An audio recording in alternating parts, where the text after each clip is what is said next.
अगर आपके सामने एक ही डाइस के अलग अलग व्यू से फोटो दिया हो तो हमने सबसे पहले आपको बताया क्या कि डाइस का जब भी 2D में फिगर बनाएंगे तो हमेशा और हमेशा क्या होगा, 3 ही साइड हम दिखा पाएंगे, ठीक है ना। बहुत इंपॉर्टेंट बात बताया आपको क्या कि 3 साइड ही आपको हमेशा फोटो में दिखेगा, ठीक है।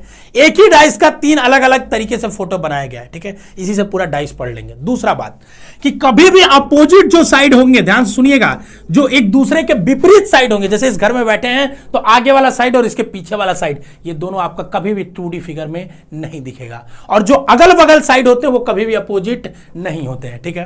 तो हमने आपको बताया कि अगर डाइस एक ही डाइस के 2-3 फोटो दे दे तो उनको कंपेयर करके हम क्या करने की निकालने की कोशिश करेंगे, आंसर निकालने की कोशिश करेंगे, जिसमें आएगा सबसे पहले टाइप 1, जिसमें कोई एक कॉमन होता है, ठीक है ना। तीनों साइड में से कोई एक साइड तो कॉमन निकल ही जाएगा, ठीक है। तो हमने इन दोनों को कंपेयर किया, कोई एक साइड नहीं दिखा। इन दोनों को कंपेयर किया तो इसमें एक साइड दिखा क्या, 4 दिखा। अब यहां से क्लॉकवाइज चलेंगे, यहां से क्लॉकवाइज चलेंगे और फिर लिख देंगे, ठीक है ना। तो क्लॉकवाइज चला तो 4, 5, 6 इसमें लिखा, इसके जस्ट नीचे लिख दिया 4, 2, 1। जिसके जो नीचे आएगा वो इसके अपोजिट होगा। 5 के अपोजिट 2, 6 के अपोजिट 1, ठीक है ना। अब यहां से 2 के बारे में बस पता चला, मतलब 4 साइड्स के बारे में पता चल गया। बाकी की बची 2 साइडें एग्जैक्ट अपोजिट है, ठीक है। अगर मान लीजिए ऐसा कुछ ना दे तो हम टाइप 2 की तरफ आस लगा के बढ़ते हैं। और टाइप 2 क्या कहता है कि टाइप 2 ये कहता है, ध्यान से सुनिएगा, ठीक है ना।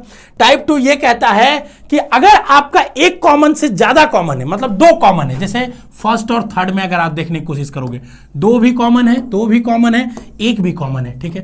तो यहां क्लॉकवाइज नहीं घूमने की जरूरत है। जो तीसरी साइड बच गई है वो एक दूसरे के अपोजिट है, that is 3 is opposite to 4। इसको कहते हैं टाइप 2। जब 2 कॉमन हो, क्या हो, 2 कॉमन हो, 2 साइड कॉमन हो। टाइप 1 जब एक साइड कॉमन हो, ठीक है ना।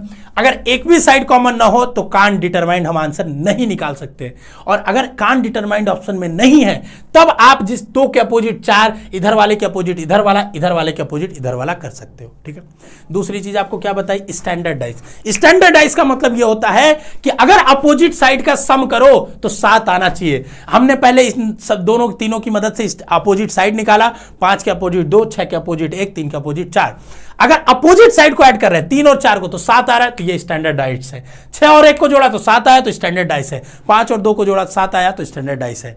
स्टैंडर्ड डाइस का नियम है कि अपोजिट साइड को जोड़ने पे क्या होगा, आपका 7 आना चाहिए। ऐसे ही हमने ओपन डाइस के बारे में बताया कि अगर मान लीजिए आपके सामने खुला हुआ डाइस है, ठीक है, इसको बंद करने की कोशिश करेंगे तो इसके अपोजिट, ठीक है ना, इसके अपोजिट ये आता है क्योंकि ऐसे ये खड़ा होगा, ठीक है। और इसके अपोजिट ये आएगा क्योंकि ये इसके खड़ा होगा। और ये सबसे बैक पे और ये सबसे टॉप पे, तो इसके अपोजिट ये आएगा। और यहां पे आपका पूरा डाइस का रिवीजन हो जाएगा, ठीक है, जो आपको पूरा टॉपिक बताया। सीयूईटी में डाइस से एक सवाल तय है लगभग आना, क्यूब क्यूबॉइड या डाइस से एक सवाल आता ही आता है। और ये निहायत ही आसान है, अगर ध्यान से आप पढ़ोगे समझोगे तो आपको पक्का ही पक्का आ जाना है, ठीक है। तो होपफुली आपको डाइस पूरा समझ में आ गया होगा, रिवीजन भी आपका हो गया होगा।